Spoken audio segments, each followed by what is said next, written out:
Hello' guys good morning আশা কৰোঁ সকলোৰে খবৰ ভাল তো বহুত দিনৰ পিছত আজি এনেকৈ মটৰ ব্লগ কৰিব ওলাইছোঁ মানে ব্লগিং কৰিব ওলাইছোঁ চ' মটৰ ব্লগো হ'ব অলপমান পিছতে বাকী মোৰ বেকগ্ৰাউণ্ডত এতিয়া আপোনালোকে পানী হৈ আছে ইপিনে পানী আগপিনে পানী তো এতিয়া অলপমান কমিছে বাট ইয়াৰে আগৰ ভিডিঅ'টো আপোনালোকে দেখিছিলে মই বানপানীৰ ভিডিঅ' অলপমান বনাইছিলোঁ মানে বানপানী অলপমান দেখাইছিলোঁ চ' তাৰপিছত আকৌ বানপানী উঠিছে তো বানপানীৰ বিষয়ে অলপমান আজি কথা পাতিম আৰু লগতে এটা জাগাত যাব ওলাইছোঁ বাট তাৰে আগতে মই বাইকখন অলপমান ছাৰ্ভিচ চেণ্টাৰত সোমাব লাগিব কাৰণ এটা প্ৰব্লেম পাই আছোঁ সেই প্ৰব্লেমটো মানে দেখাব লাগিব তাৰপিছত বঢ়িয়াকৈ সেইটো জাগাটো ওলাই যাম তো সেইটো জাগাতে যোৱাতে মানে মই আপোনালোকক বানপানীৰ বিষয়ে অলপমান কথাখিনি ক'ম চ' এতিয়া মই যাই আছোঁ টিহুলৈকে টিহুৰ পৰা ডাইৰেক্ট ক'ত যাই আছোঁ গোটেইখিনি আপোনাৰ মটৰ ব্লগত ক'ম তো বাকী এতিয়া ব্লগটো আৰম্ভ কৰোঁ চ' ব'লক আজিৰ ভিডিঅ'টো আমি আৰম্ভ কৰোঁ তো গাইজ শ্ব'ৰুমৰ পৰা ডাইৰেক্ট ওলাই আহি আমি পাই গ'লোঁ হাইৱে আৰু এতিয়া বৰ্তমান গৈ আছোঁ বৰমা ছাইড চ' বৰমা ছাইডত এটা কৃষ্ণ চ' বৰমা ছাইডত এটা ধুনীয়া এটা প্লেচ আছে মানে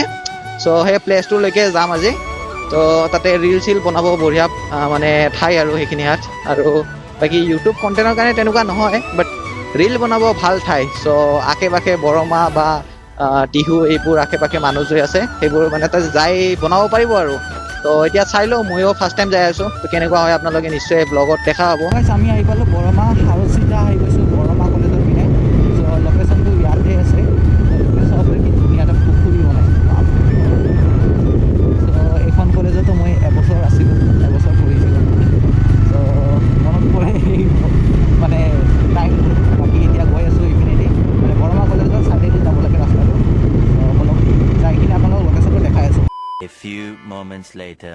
ইয়াৰ পৰা ওলাওঁ একচুৱেলি আমি আহিছিলোঁ বেলেগ এটা লোকেশ্যনত য'ত নেকি ঘাঁহবোৰ মানে দীঘল আছিল চ' তাতে মানে গৰুবোৰ আছে ৰাখি থৈ দিছে তো গৰুবোৰ মানে বিৰাট ডিষ্টাৰ্ব দি আছিলে ত' ওলাই গ'ল হয় মানে আমি যদি সোমাই গ'লোঁ হয় তো ওলাই যোৱাৰ পিছত খেতি চেতি কৰিছে কোনোবা জেগাত তো তাতে খেতি চেতি খাই দিল হয় মানে ধান চান তো সেইটো কাৰণে মানে আমি নুখুলিলোঁ আৰু নুখুলি কিনে ইয়াতে অলপমান শ্বুট কৰিলোঁ এতিয়া আকৌ হাইৱেৰ পিনে গৈ আছোঁ ত' তাতে যাই কিনে অলপমান শ্বুট কৰিম মানে এনে এটা নৰ্মেল চিল কৰিব আহিলোঁ লগতে লোকেশ্যনটো ভাল বুলি ভিডিঅ'ত দেখিছিলোঁ বহুতে বনাইছে চ' মই ভাবিলোঁ যাই কিনে বনাওঁ ত' তেনেকৈ আহিলোঁ বাট বনাব নাপাৰিলোঁ একো নাই এতিয়া হাইৱেত যাই কিনে অলপমান শ্বুট লৈ কিনে তাৰপিছত ঘৰ ওলাই যাম চ' আপোনালোকে চাই থাকিব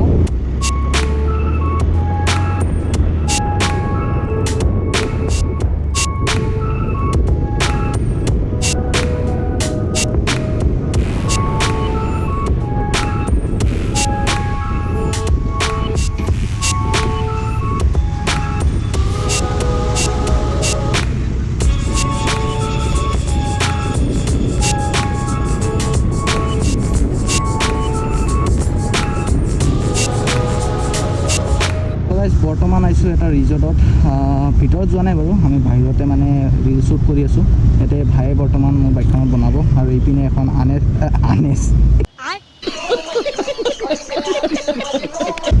NS 125 আছে আৰু ইয়াতে হেণ্ডেল বাৰ যোনটো আছে এইটো চেঞ্জ কৰা আছে তো বাকী পূৰা মানে ৰাইডাৰ্ছবোৰ তামাম মানে ৰাইডাৰ্ছ বুলি নহয় মানে বাইকবোৰ যিবোৰ মানে এক্সজষ্ট বদলা এইবোৰ পূৰা যাই আছে তো ভাল লাগি আছে বাকী ইয়াতে কেইটামান ৰিল শ্বুট কৰোঁ চ' ৰিল শ্বুট কৰি ইয়াৰ পৰা ওলাই যাওঁ চ' লোকেশ্যনটো ভাল মানে ঠাইটো ক্লিন হয় আৰু ৰিল শ্বুট কৰিব মজা হয় ঠাইখিনি তো ফটাফট ৰিলটো শ্বুট কৰি লওঁ দেন তাৰপিছত ওলাওঁ ইয়াৰ পৰা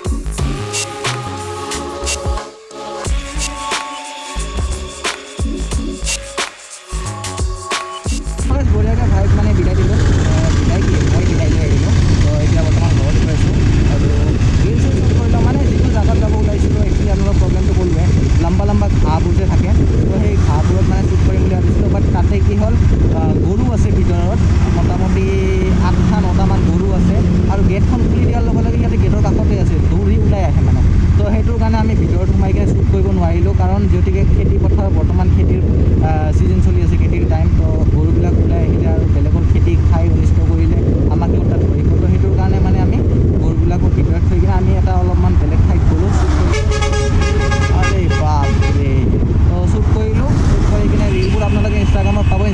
ফ'ল' কৰা নাই ফ'ল' কৰি ল'ব, ডিছক্ৰিপশ্যনত লিংকটো থাকিব। আৰু এতিয়ালৈকে যদি চেনেলটো ছাবস্ক্ৰাইব কৰা নাই, লাইক কৰা নাই, কৰি দিব। আৰু গাইজ যোৱাকালি ষ্টাৰ্টিঙতে মই কৈছিলোঁ বানপানীৰ বিষয়ে ক'ম বুলি, বাট মোৰ GoPro ষ্ট'ৰেজ ফুল হৈ যোৱাৰ বাবে মই কোৱা নহ'ল। বেছি ঘূৰাই ফুৰাই কথা নকওঁ, চিধা চিধি ক'ম। লাষ্ট ব্লগত ময়ো কৈছিলোঁ যে মথাউৰি এটা চলিউশ্যন যোনটো বানপানী ৰখাব পাৰে, বাট তেনেকুৱা একো নহয়। বিকজ যেতিয়া পানীৰ লেভেল হাই হৈ যায় আৰু মথাউৰিৰ ওপৰত লাগি যায়, মথাউৰিৰ পৰা বাগৰিব ধৰে, তেতিয়া মথাউৰি ভাঙি যায়। আৰু যিটো ছাইড ভাঙি যায় সেইটো ছাইড বানপানী হয়, কাৰণ ভাঙি যোৱাৰ পিছতে সিটো ছাইডে সোমাই যায় পানীটো, আৰু পানীটো ওলাব নোৱাৰে। প্ৰায় এসপ্তাহ, 12 দিন, 10 দিন এনেকৈ পানীটো সোমাই যায়। বহুত মানুহৰ কষ্ট হয়, আৰু যিটো ছাইড নাভাঙে সেইটো ছাইড মানে বানপানী নুঠে। তো তেনেকুৱা মানে পানীবোৰ ফাঁচি যায়। চ' মথাউৰি যে চলিউশ্যন সেইটো মই নাভাবোঁ, আৰু বহুতেও নাভাবে যে মথাউৰি এটা চলিউশ্যন বানপানী ৰখোৱাৰ বাবে। বাকী আপোনালোকে কি ভাবে এইটোত নিশ্চয় কমেণ্ট এটা কৰি দিব। আৰু অসমত যে বানপানী নহ'ব তেনেকুৱা একো কথাই নাই, কাৰণ আমাৰ অসমখন আছে এটা গাঁতাত, কাৰণ চাৰিওপিনেদি পাহাৰে পাহাৰ, মেঘালয় পাহাৰ, নাগালেণ্ড পাহাৰ, তাৰপিছত হিমালয় আছে, তাৰপিছত বহুতখিনি পাহাৰ এৰিয়া। চ' আমি অকল মানে অসমখনে আছে গাঁতাত।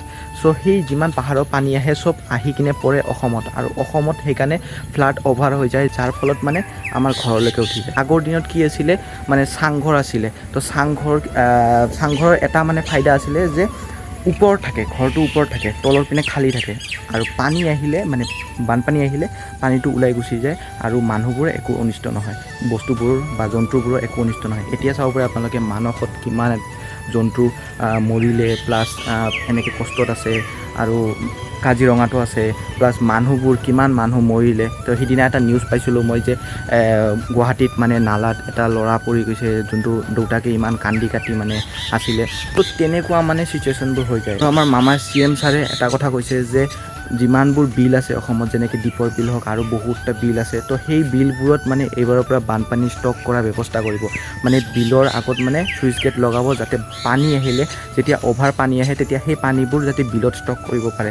আৰু বিলত ষ্টক কৰাৰ পিছত যেতিয়া নদীৰ মানে পানীটো যেতিয়া ল'ত যাব, তেতিয়া সেই পানীবোৰ এৰি দিব, যাৰ ফলত মানে বানপানীটো কমকৈ আহিব। মানে যিমান এতিয়া বৰ্তমান আহে অভাৰ হৈ যায়, সেনেকুৱা নহ'ব। চ' সেইটো মানে কৰিম বুলি কৈছে। এতিয়া কেতিয়া কৰে নাজানো, বাট কৰিলে বহুত ভাল হ'ব। আৰু এনেকুৱা একো নহয় যে বানপানী ৰখা কিবা চলিউশ্যন আছে, বানপানী ৰখা একো চলিউশ্যন নাই। আৰু আপোনালোকৰ লগত যদি কিবা চলিউশ্যন আছে নিশ্চয় কমেণ্টত জনাব। মই যিখিনি জানো বা মই যিখিনি মানে শুনিছোঁ, দেখিছোঁ, সেই হিচাপত মই আপোনালোক ভিডিঅ'খিনি ক'লোঁ, কাৰণ যিহেতুকে ময়ো মানে বানপানীত আছোঁ আৰু কষ্ট খাইছোঁ। তো মই ভাবিলোঁ মানে ভিডিঅ'ৰ জৰিয়তে কৈ দিওঁ কথাখিনি। চ' যিখিনি মোৰ মনত আছিলে তো সেইখিনি মই কৈ দিলোঁ। বাকী আপোনালোকে কমেণ্টত নিশ্চয় জনাব। বাকী এটা ইণ্টাৰেষ্টিং কথা কওঁ, যদি আপোনালোকে বেছি গাঁতাৰ ঠাইত আছে, মানে য'ত নেকি বানপানী বেছি উঠে, তো প্লিজ নাও ৰাখিবই। আজিকালি এটা ৰেডিমেড পাই নহয় যে পাম দি কিনে ফুলাব পাৰে, আৰু পামটো ওলাই দি কিনে ৰাখি থ'ব পাৰে ফল্ড কৰি কিনে। তো সেইটোও এটা নাও হয়, তো সেইটো আপোনালোকে কিনি ৰাখিব পাৰে ছেফটিৰ কাৰণে। এইটো এটা ধেমালি কথা নহয়, ছেফটিৰ কাৰণে। কাৰণ যিহেতুকে পানী কেতিয়া আহে, কেতিয়া যায়, বা কিমান অভাৰ হৈ যায়, কোনো একো গেৰাণ্টি নাই। চ' সেইটো মানে নাও হওক বা সেইটো হওক, আপোনাক ছেফ বহুত কৰিব। চ' সেইটোৱে কথা। বাকী আপোনালোকৰ ৰায়টো কমেণ্টত নিশ্চয় জনাব। আৰু ভিডিঅ'টো একদম চিম্পলত বনালোঁ, ভাবিছিলোঁ অলপমান কিবা কিবি বনাম বুলি। আৰু যোনটো ঠাইত গৈছিলোঁ সেই ঠাইটো ভালকৈ এক্সপ্ল'ৰ কৰা নহ'লে, বিকজ আমি সোমাব নোৱাৰিলোঁ তাত। ৰিজনখিনি মই আপোনালোকক ক'লোৱে। নেক্সট ব্লগত আপোনালোকক দেখাম ভাল ভাল ঠাই। তো আশা কৰোঁ আপোনালোকে চাই ভিডিঅ'টো ভাল পালে লাইক কমেণ্ট শ্বেয়াৰখিনি কৰি দিব। তো লগ পাম এটা নতুন ভিডিঅ'ৰ লগত, তেতিয়ালৈকে বাই বাই।